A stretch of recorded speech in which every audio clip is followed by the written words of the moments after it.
Yeah. That's a big one, dude. That's a giant one. There is one with him still. Yeah, I saw. Get the net. Oh.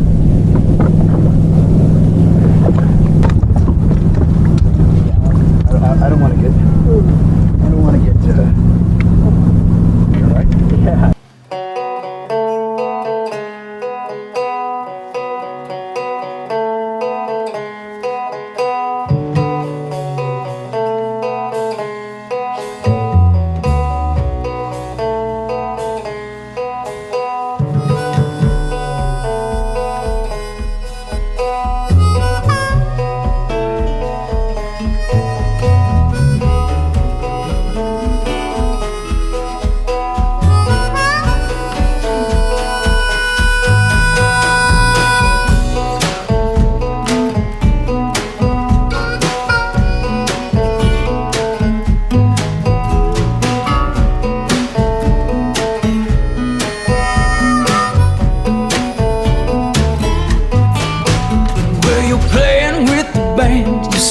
Chasing man, you show us how to perform. Well, your style's been changed because we're so in vain. But you'll take a sunset for stone. Look out, honey, you're bad, bad, bad. Here you come, said you're bad, bad, bad.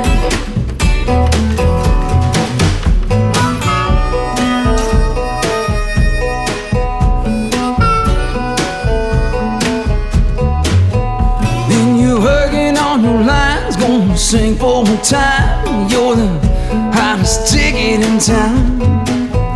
Well, you show us new moves, cause baby, you're smooth, you're above us.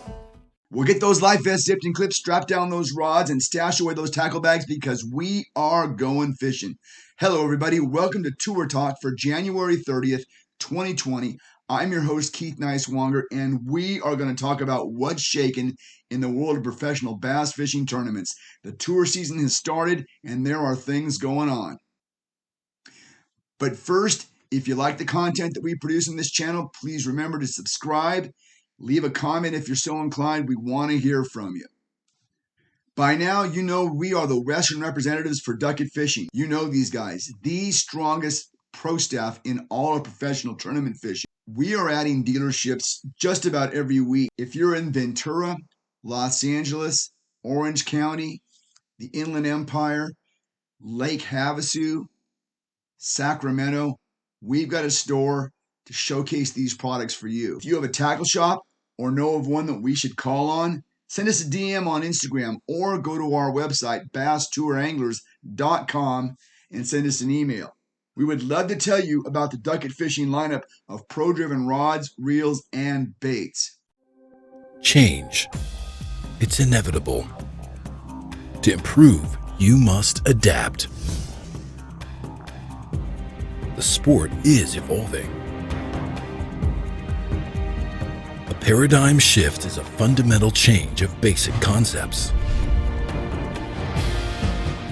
Don't get left behind. Introducing Paradigm. Paradigm Reels by Ducket Fishing. Pro-driven. Well, the off season is over and the 2022 tour season is finally here. This week we had some discussion in our comments section about who the top earning professional anglers are in the sport. By top earners, we're not talking about tournament results. We're talking about the pros who command the highest dollars when it comes to being paid by sponsors. Now, unfortunately, we don't get to know this information because unlike other professional sports, professional bass fishing has a strict tradition of no talk, non-disclosure agreements that sponsors require pro anglers to sign. And if you're a pro angler, you're not about to break that agreement because you don't want to lose your deal. I did some digging and discovered some ballpark numbers that I think we can at least have a little bit of fun with. So I'm told that Kevin Van Dam, KVD, is at the top of the heap or very close to the top of the heap, and he can command six figures from his presenting sponsors and the groups that he works with. That means at least his presenting sponsor people are writing a big check each season. Who are his big sponsors? Well, we know he's got a signature line of Strike King lures, plastics, and hard baits. We know that he stars in their TV series. KVD also has a Bass Pro Shop sponsorship, and is prominently displayed on his tour jersey, his boat, and everything he does. Tow vehicle as well. And speaking of tow vehicle, KVD is a Toyota Pro staffer. And so you can imagine what it costs to have Kevin Van Dam associated with your products. I'm told by pretty reliable sources that he's in the six-figure range. Now, I'm also told that Greg Hackney, who has some similar sponsor connections, is a tier below Kevin Van Dam, but he is still in the low six-figure range. So again, we don't have these exact numbers, but we're starting to get a feel for what some of these top pros can command. Now, I'm also told, Mike Iaconelli, of course, is the king of social media, televisions, and really all things related to self-promotion. He's a pretty good angler as well. He's going to be back with the BASS Elite Series this year, and I'm told that he is in the seven-figure range. Now, a lot of what Mike does is his own promotion and generates his own revenue streams. But in terms of Mike Iaconelli endorsing your product line, he is way up there at the top of the list. Somewhere in that list of the top earners in the sport of professional bass fishing, Brandon Polnick's got to be somewhere in that area. Now, he is developing an amazing tournament record, but what Brandon's got going for him is an amazing YouTube channel. If you have not watched his content, his tournament shows are absolutely the best there is. Maybe that's something that we need to do at Bass Tour Anglers, is come up with some kind of YouTube series award for the top content that is produced. I mean, I know that's been done by other channels, but in my opinion, Brandon Polnick's show is the best show that is out there. It is in depth, it is behind the scenes, and it is really, really cool.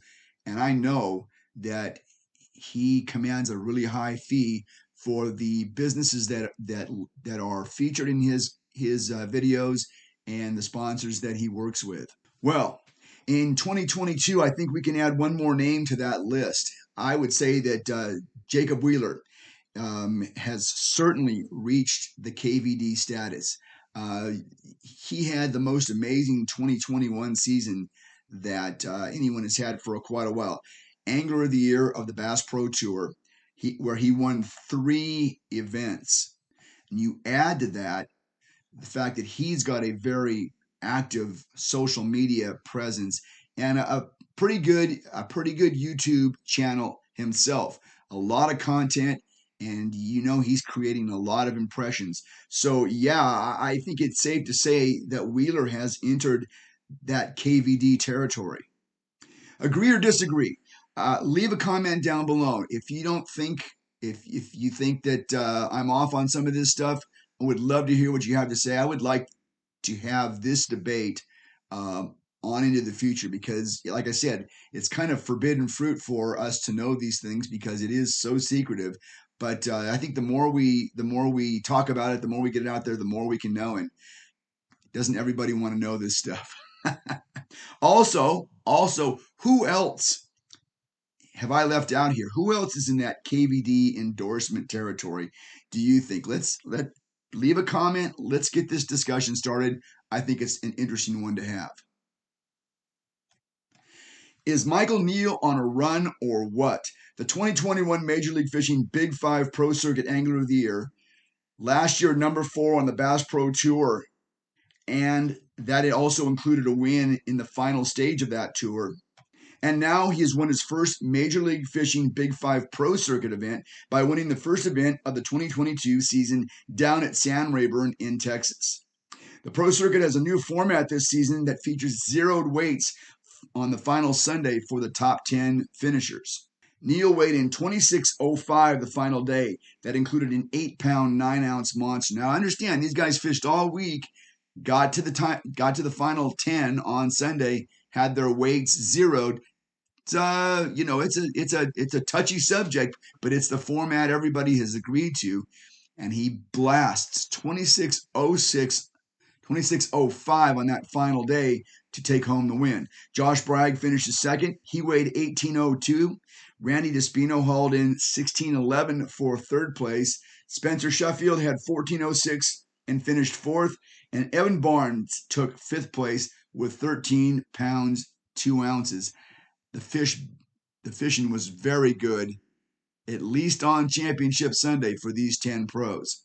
Bass Tour Anglers Podcast 2021 Angler of the Year, Dakota Hebert, is right back to where he left off this tournament season.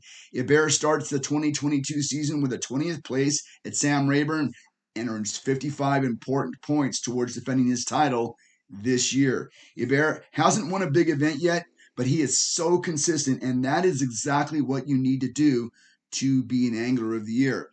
Hebert also will be fishing the Bass Pro Tour this year. That gets started for him, I think, in the next week.